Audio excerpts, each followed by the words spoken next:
नमस्कार, आप देख रहे हैं इंडिया टीवी। आपके साथ मैं हूं मीनाक्षी जोशी। वक्त हो गया है दमदार 10 का। सबसे पहले बात होगी बिहार चुनाव से पहले एसआईआर पर मचे हुए सियासी संग्राम की। एसआईआर को लेकर राहुल गांधी चुनाव आयोग पर लगातार हमलावर है। कभी एटम बम फोड़ने की बात करते हैं तो कभी हाइड्रोजन बम फोड़ते हैं, लेकिन अब राहुल गांधी के जेन जी प्लान पर सियासी संग्राम छिड़ गया है। राहुल गांधी ने सोशल मीडिया प्लेटफॉर्म एक्स पर एक ऐसा पोस्ट किया जिससे देश की सियासत गर्मा गई है।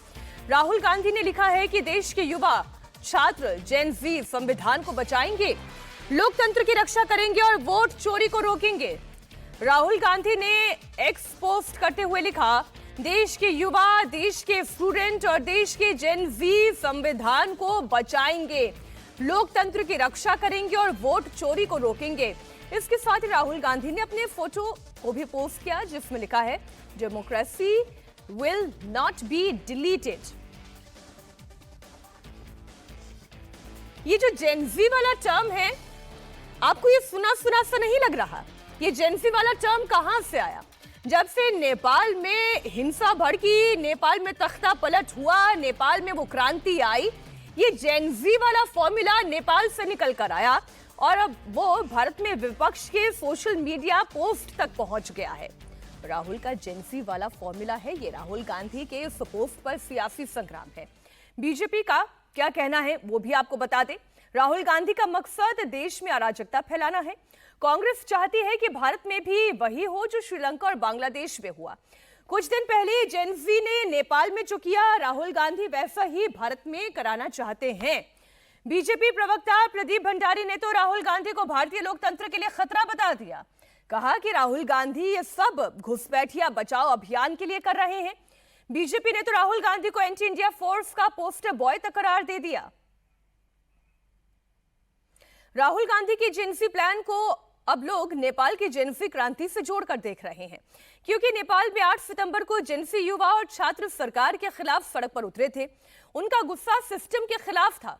जेनजी युवा और छात्र ने संसद भवन से लेकर सुप्रीम कोर्ट तक जला डाला, तख्ता पलट कर डाला, मंत्रियों से लेकर राष्ट्रपति के घर को फूंक डाला, होटल से लेकर बड़े बड़े शोरूम तक जला डाले। इसलिए तो बीजेपी अब राहुल गांधी की मंशा पर सवाल उठा रही है।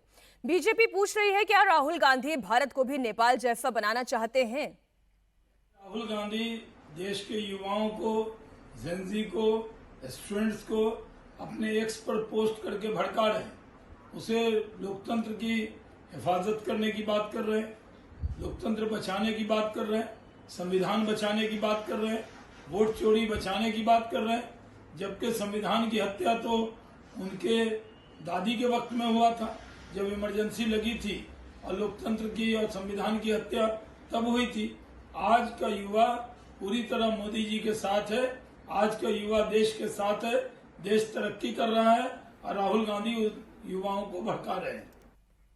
राहुल गांधी एक तरफ जहां वोट चोरी की लड़ाई को जेनजी और युवाओं की लड़ाई बताने की कोशिश कर रहे हैं, तो वहीं देश के गृह मंत्री अमित शाह ने क्लियर कट कह दिया है कि बीजेपी घुसपैठियों को देश से बाहर निकालकर दम देगी। अमित शाह ने कहा कि आजकल राहुल गांधी वोट चोरी चिल्ला रहे हैं। कुछ दिन पहले बिहार में वोट अधिकार यात्रा भी करके गए हैं, लेकिन हकीकत में ये बांग्लादेशी घुसपैठियों को बचाने की यात्रा थी, क्योंकि घुसपैठिए ही कांग्रेस का वोट बैंक है। अमित शाह ने कहा कि राहुल गांधी और उनके दोस्त ये सुन लें कि बीजेपी घुसपैठियों को बिहार के लोगों के हक पर डाका नहीं डालने देगी। अभी ये राहुल बाबा यात्रा कर गए। यात्रा का विषय था जो बांग्लादेश से घुसपैठिए आए हैं उनको बचाने का विषय था। बिहार की जनता आपको पूछ रही है, घुसपैठियों को वोट का अधिकार होना चाहिए क्या? घुसपैठियों को मुफ्त राशन मिलना चाहिए? घुसपैठियों को नौकरी यहां पर मिलनी चाहिए? घुसपैठियों को घर मिलना चाहिए? घुसपैठियों को 5 लाख तक का इलाज मिलना चाहिए? कौन देना चाहता है? जोर से बोलो, कौन देना चाहता है? और जोर से बोलो, कौन देना चाहता है? हमारे युवाओं की जगह वोट बैंक के घुसपैठियों को नौकरी देने का काम ये राहुल बाबा एंड कंपनी कर रहे हैं। अमित शाह के निशाने पर केवल राहुल गांधी ही नहीं थे, उन्होंने लालू और तेजस्वी पर भी जमकर प्रहार किया। एफआईआर को लेकर होम मिनिस्टर ने कहा कि घुसपैठियों का नाम वोटर लिस्ट से कट रहा है तो लालू यादव के पेट में दर्द हो रहा है, लेकिन इसकी कोई दवा नहीं है। अमित शाह ने कहा कि अगर बिहार से घुसपैठियों को भगाना है तो बिहार में फिर से इतने प्रचंड बहुमत के साथ एनडीए की सरकार बनानी होगी कि तेजस्वी यादव अगली बार चुनाव में उतरने की हिम्मत भी ना कर पाए। ये जो गहन पुनर्निरीक्षण है, एसआईआर है, वो गहन पुनर्निरीक्षण मतदाता सूची को घुसपैठियों के प्रदूषण से मुक्त करने का गहन पुनर्निरीक्षण है। अरे लालू जी, घुसपैठियों का वोट कटा है, आपके पेट में क्यों तेल उबल रहा है भैया? क्योंकि हम सबको मालूम है ये घुसपैठिए लालू और राहुल की वोट बैंक है, वोट बैंक है। लालू जी, आप चिंता मत करो, हम संकल्प कर भाजपा के कार्यकर्ता इस बार मैदान में उतरे हैं कि इस बार हमारा बहुमत ऐसा होगा कि अगली बार तेजस्वी चुनाव लड़ने की हिम्मत भी नहीं कर पाएंगे। अमित शाह ने घुसपैठियों को लेकर राहुल गांधी और तेजस्वी यादव और लालू यादव को भी घेरा। कांग्रेस ने भी होम मिनिस्टर पर सवाल उठाए। कांग्रेस ने कहा कि जब 11 साल से केंद्र में उनकी सरकार है तो फिर घुसपैठिए आए कैसे? देश के गृह मंत्री बोल रहे हैं कि 11 साल से उनकी सरकार घुसपैठियों को रोक नहीं पाई। अगली बार घुसपैठिया शब्द बोलने से पहले अमित शाह को पहले अपना त्याग पत्र दे देना चाहिए और फिर घुसपैठियों पर चर्चा करनी चाहिए। 11 साल का अपना सर्टिफिकेट खुद ही को बांटे फिर रहे हैं कि साहब मैं फेल हो गया, हमारी सरकार फेल हो गई, देखिए घुसपैठिए घुसा कर क्या रहे थे आप? अपने आप को चाणक्य मानते हैं। ये सस्ता चाणक्य गृह मंत्री बन के बैठा है देश का और कह रहे घुसपैठिए आ गए। दमदार 10 में अब बात करेंगे साइबर सिटी गुरुग्राम में हुई फायरिंग से मची सनसनी। गुरुग्राम के पौष इलाके सेक्टर 45 में एक बिल्डर के दफ्तर में ताबड़तोड़ फायरिंग हुई। हथियारों से लैस 5 बदमाश बिल्डर के ऑफिस के बाहर पहुंचे और करीब 25 से 30 राउंड फायरिंग की। फायरिंग के बाद इलाके में दहशत फैल गई। फायरिंग से दफ्तर में लगे शीशे चकनाचूर हो गए। वहीं बिल्डर के ऑफिस में खड़ी लग्जरी कारों में भी गोली लगी है।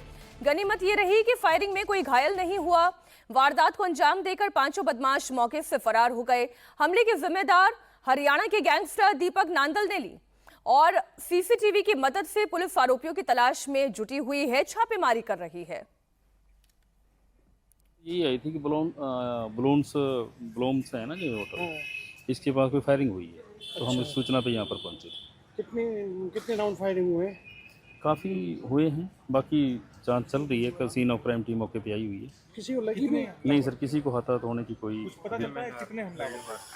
नहीं सर, अभी इस बारे में पुष्टि नहीं हुई भाई कितने आदमी थे कितने नहीं। अभी गुरुग्राम में बिल्डर पर फायरिंग के बाद गैंगस्टर दीपक नांदल ने सोशल मीडिया पर न सिर्फ फायरिंग की जिम्मेदारी ली बल्कि गुरुग्राम पुलिस को ओपन चैलेंज भी किया है। गैंगस्टर दीपक नांदल ने सोशल मीडिया पोस्ट लिखा। क्या लिखा वो मैं पढ़ देती हूँ। राम राम सभी को। मैं दीपक नांदल, जो ये गुरुग्राम में एमएनआर बिल्डर्स पर फायरिंग हुई है ये मैंने करवाई है। रीजन है रोहित राहेजा का रिश्तेदार नितिन तलवार। इसने मेरे पैसे देने हैं। 2019 से ये खुद न्यूजीलैंड भाग गया था। फैमिली के साथ सबको वार्निंग दी है। जिसने मेरे पैसे देने हैं मत उलझो मुझसे। जितनी जल्दी हो सके कर दो हिसाब, वरना जो फंसेगा उसी को मारूंगा। तो आपको बता दें, नांदल गैंग की गोलियों का शिकार गुरुग्राम हरियाणा इससे दहल रहा है। हमारे सहयोगी कुमार सोनी इस पर और ज्यादा डिटेल देंगे। अब ये पैसों का हिसाब किताब जो है ये फायरिंग तक कैसे पहुंच गया और पुलिस की कार्रवाई कहां तक पहुंची है, इस पर डिटेल दें कुमार। देखिए मीनाक्षी, जिस तरीके से गुरुग्राम में अगर पिछले दिनों पर हालिया घटनाओं पर नजर डालें तो लगातार जो गैंगस्टर्स हैं उनका इस तरह की घटनाओं को अंजाम देना बड़ा आम हो गया है। फिलहाल जो गुरुग्राम पुलिस है इस पूरी घटना को लेकर जांच में जुटी हुई है। कई गैंग्स के जो हैं इसमें नाम सामने आ रहे हैं। इसमें साथ ही साथ जो नांदल गैंग है उसने बाकायदा एक फेसबुक पोस्ट के जरिए जिम्मेदारी भी ली है। हालांकि इंडिया टीवी उस पोस्ट को वेरीफाई नहीं करता है। पुलिस की जांच का दायरा जो है पोस्ट में भी है, पोस्ट भी जो है पुलिस की जांच के दायरे में है। तो लगातार पुलिस जो है पूरे मामले की जांच में जुटी हुई है। जी इससे पहले जी की कुमार, आप बने घटनाओं रहे हमारे साथ। एक बार फिर से ये खबर जरा दर्शकों को बता दें। गुरुग्राम पुलिस को दरअसल ओपन चैलेंज दिया गया है और इस ओपन चैलेंज में भी ये कहा है कि मुझसे मत उलझो और जितनी जल्दी हो सके उतनी जल्दी मेरे पैसों का हिसाब किताब कर दो, वरना जो फंसेगा उसी को मारूंगा। सीधा ये लाइफ थ्रेट है, ये एक थ्रेटनिंग है जो खुलेआम दी जा रही है। कुमार हमारे साथ जुड़े हुए हैं। ये बहुत गंभीर है, ये तो ओपन चैलेंज है, ये तो ओपन थ्रेट है। देखिए मीनाक्षी, आपको याद होगा दिशा पाटनी के घर पर भी जब हमला हुआ था, उसके बाद शूटर्स को ढेर किया, तो उस दौरान भी इसी तरह की जो है थ्रेट जो है वो गैंगस्टर की तरफ से दी गई थी।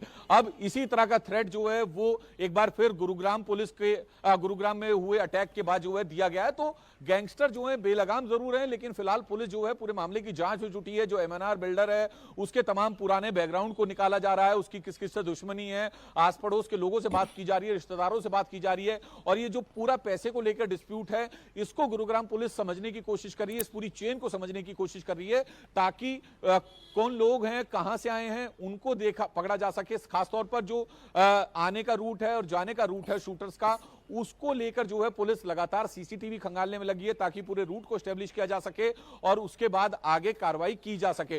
तो फिलहाल पुलिस पूरे मामले की जांच में जुटी है। अभी तक जो है कुछ सीसीटीवी जो है गुरुग्राम पुलिस ने रिकवर भी किए हैं। अब उनको जो है पूरा एनालाइज करेगी और उसके बाद ही आगे की तफ्तीश हो पाएगी कि आखिर तस्वीर साफ हो पाएगी कि क्या वाकई में इस पूरे शूटआउट के पीछे नांदल गैंग है या फिर सिर्फ वो जिम्मेदारी ली गई है, जबकि इसके पीछे कुछ और मामला है। ये तमाम एंगल्स हैं जिसको लेकर अब गुरुग्राम पुलिस मामले की जांच में जुटी हुई है। मीनाक्षी जी, बहुत शुक्रिया आपका कुमार इस पूरी जानकारी के लिए। गुरुग्राम में आपने देखा कैसे गैंगस्टर के गुर्गों ने बिल्डर के दफ्तर को निशाना बनाया।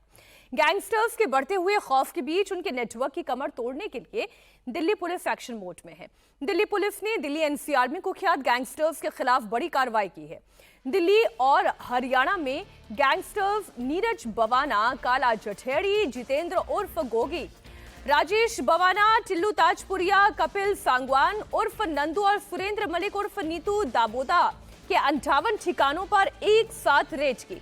पुलिस ने गैंगस्टर नीरज बवाना के पिता समेत 6 लोगों को गिरफ्तार किया है। वहीं 36 लोगों को हिरासत में लेकर पूछताछ की जा रही है। पुलिस को भारी मात्रा में कैश, सोने चांदी के जेवर और हथियार मिले हैं। आइए आपको बता दें दिल्ली पुलिस की टीम ने गैंगस्टर्स के किन किन ठिकानों पर कहां पर रेड मारी है। पुलिस ने राजधानी समेत हरियाणा के सोनीपत, सांपला, झज्जर, रोहतक, बहादुरगढ़ में गैंगस्टर्स के ठिकानों को खंगाला, उनके गुर्गों पर शिकंजा कसा। दिल्ली पुलिस ने गैंगस्टर्स के नेटवर्क पर बड़ा प्रहार किया। दिल्ली पुलिस की टीम नीरज बवाना, काला जठेड़ी, जितेंद्र उर्फ गोगी, राजेश बवाना, टिल्लू ताजपुरिया, कपिल सांगवान उर्फ नंदू, सुरेंद्र मलिक उर्फ नीतू दाबोदा के ठिकानों पर रेड कर रही है। सबकी कुंडली खंगाली जा रही है। कुल 58 ठिकानों पर यह रेड हुई है। दिल्ली पुलिस की टीम ने रेड के बाद 6 लोगों को गिरफ्तार भी किया, जबकि 36 लोगों को हिरासत में लिया गया है। गिरफ्तार किए गए लोगों में गैंगस्टर नीरज बवाना का पिता प्रेम सिंह सहरावत भी शामिल है। साथ ही पुलिस ने दिल्ली के खेड़ा खुर्द से शक्तिमान, टिकरी खुर्द, नरेला दिल्ली से वेदपाल, कराला दिल्ली से नवीन को गिरफ्तार किया है। वहीं दिल्ली के कराला से अंकित उर्फ विशाल और हरिओम को सलाखों के पीछे पहुंचा दिया है। कुमार हमारे साथ लगातार जुड़े हुए हैं। गैंगस्टर्स का अगर ये पूरा जाल खत्म करना है तो जीरो से शुरू करना पड़ेगा, तब कहीं जाकर टिल्लू ताजपुरिया, नीरज बवाना वहां तक पहुंचा जा सकता है। तो तरीका क्या खोजा है दिल्ली पुलिस ने? देखिए मीनाक्षी, अभी तकरीबन 3 दिन पहले द्वारका डिस्ट्रिक्ट ने इसी तरह से रेड की थी और अब आउटर नॉर्थ डिस्ट्रिक्ट और रोहिणी जो जिला है दिल्ली पुलिस का, दोनों ने जॉइंट ऑपरेशन के तहत ये रेड की। तकरीबन 50 से ज्यादा लोकेशन पर रेड की गई एक साथ, गैंगस्टर्स उनके ठिकानों पर, उनके गुर्गों के ठिकानों पर, और इसके साथ साथ इस पूरे ऑपरेशन में तकरीबन 900 पुलिसकर्मी, जी हाँ 900 पुलिसकर्मी जो हैं वो इन्वॉल्व थे। और सबसे बड़ी सफलता की बात यह है कि बुलेट प्रूफ जो स्कॉर्पियो कार है वो बरामद हुई है। तकरीबन 1.25 किलो से ज्यादा सोना, चांदी, नकदी, 50 लाख से ज्यादा हथियार, जिंदा कारतूस, मैगजीन, ये तमाम जो है रिकवरी की है। इस मामले में, आर्म्स एक्ट के मामले में दिल्ली पुलिस ने जो ये रेड की थी उसमें एक बड़ी गिरफ्तारी की है प्रेम सिंह की। दरअसल प्रेम सिंह जो है दिल्ली के कुख्यात गैंगस्टर नीरज बवानिया के पिता हैं और उनकी भी जो है गिरफ्तारी की है दिल्ली पुलिस ने। दरअसल नीरज बवानिया, राजेश बवाना, इसके अलावा टिल्लू ताजपुरिया, नीतू दाबोदिया, इन तमाम गैंगस्टर्स के गुर्गों और उनके ठिकानों पर जो है दिल्ली पुलिस ने एक साथ रेड की थी, जिसमें ये तमाम रिकवरी हुई है। ये बेहतर है, सबका नंबर आएगा, एक एक करके आएगा, सबकी कुंडली खोली जाएगी। दिल्ली पुलिस ये बड़ा काम कर रही है। बहुत शुक्रिया आपका कुमार इस पूरी जानकारी के लिए। अब खबर उत्तर प्रदेश के मेरठ से आ रही है। मेरठ में एक बार फिर दंगा ब्रिगेड एक्टिव हो गई है। एक बार फिर शहर का माहौल खराब करने की साजिश शुरू हो गई है। बड़ी खबर मेरठ के लोहिया नगर से आ रही है, जहां रास्ते के मामूली विवाद को लेकर दो समुदायों के बीच हिंसक झड़प हो गई। मामला मारपीट पथराव से होता हुआ गोलीबारी तक पहुंच गया। देर रात मेरठ के जलालपुर गांव में जमकर फायरिंग हुई। लाठी डंडे और ईंट पत्थर चले। आसिफ नाम के लड़के और उसके साथियों ने मोहित नाम के लड़के के घर पर अटैक कर दिया। आसिफ ने मोहित पर गोली चला दी, जो उसके पास खड़े मंगल नाम के शख्स के पैर पर लगी। वहीं मोहित का सिर फट गया और उसे भी गंभीर चोट आई है। घटना के बाद से गांव में तनाव का माहौल है। इलाके में भारी पुलिस फोर्स की तैनाती की गई है। अब मेरठ में बवाल क्यों हुआ उसकी भी डिटेल आपको बताऊंगी, लेकिन उससे पहले बवाल की तस्वीरें आपको दिखा दूं। कल रात करीब 8 बजे लोहिया नगर का जलालपुर गांव मैदानी जंग बन गया। आसिफ और उसके साथियों ने यहां पर हमला कर दिया। पहले थोड़ी यहां की तस्वीरें आप देखें। जलालपुर में एक होशीपुर के गद्दी आए हुए हैं हमारे गांव में। गद्दी आए हैं होशीपुर के, ये भाग रहे देखो।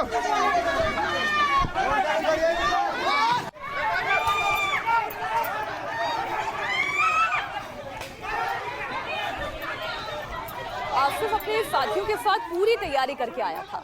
हमलावर धारदार हथियार और तमंचे से लैस थे। बताया जा रहा है कि आसिफ की तरफ से वहां करीब 12 राउंड फायरिंग की गई। जमीन पर पड़े गोली के खोखे बता रहे हैं कि हिंसा भयंकर थी।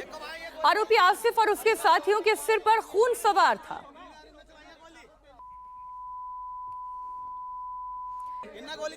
जानकारी के मुताबिक आसिफ ने मोहित की तरफ निशाना साधकर गोली चलाई, लेकिन गोली उसके पास खड़े हुए मंगल के पैर पर लगी। तस्वीर आपके सामने है। मारपीट में एक शख्स का पैर फ्रैक्चर भी हुआ है, जबकि मोहित के सिर पर चोट लगी है। फिलहाल घायलों का अस्पताल में इलाज किया जा रहा है। मेरठ में दो समुदायों के बीच ये खूनी संघर्ष क्यों हुआ, अब वो समझिए। दरअसल ये पूरी घटना लोहिया नगर इलाके के जलालपुर गांव की है। कल दोपहर आसिफ और मोहित के बीच रास्ते को लेकर कहासुनी हुई थी। मोहित के घर के सामने से आसिफ गाड़ी लेकर जा रहा था और इसी दौरान आसिफ और मोहित के बीच रास्ते से ठेला हटाने को लेकर कहासुनी शुरू हुई। उस वक्त मामला समझा बुझाकर शांत कर दिया गया, लेकिन रात में आरिफ ने अपने साथियों के साथ वापस लौटकर आसिफ और उसके साथियों ने मोहित और दूसरे समुदाय के लोगों पर हमला कर दिया। उधर मेरठ में बवाल करने वालों के खिलाफ पुलिस ने ताबड़तोड़ एक्शन शुरू कर दिया है। जलालपुर गोलीकांड में मेन आरोपी आसिफ और उसके 6 साथियों को पुलिस ने गिरफ्तार कर लिया है। बाकी आरोपियों की तलाश में पुलिस दबिश दे रही है। आरोपियों को पकड़ने के लिए पुलिस की 3 टीमें लगी हैं। वहीं इलाके में शांति बनाए रखने के लिए गश्त बढ़ा दी गई है। दो पक्षों के बीच में आसिफ और मोहित हैं। इनके बीच में रास्ते से निकलने को लेकर आपस में कहासुनी हुई थी। इसके चलते आज देर शाम करीब 8 बजे के आसपास आसिफ अपने कुछ दोस्तों के साथ आया और मोहित के ऊपर फायरिंग की है। इसमें पास में खड़े एक व्यक्ति हैं जिनका नाम मंगल है। उनके पैर में गोली ठोके लगी है। उन्हें उपचार हेतु जिला अस्पताल में एडमिट कराया गया है, जहां डॉक्टर की हालत अभी सेफ बता रहे हैं। एक व्यक्ति जो आरोपी है आसिफ से गिरफ्तार कर लिया गया है तथा 5 लोग और हिरासत में लिए गए हैं। इसमें जो बाकी आरोपी हैं उनके बारे में जानकारी की जा रही है। उन्हें पकड़ने के लिए पुलिस की 3 टीमें लगाई गई हैं तथा जो ये आरोपी गिरफ्तार है इससे अभी विस्तृत पूछताछ की जा रही है।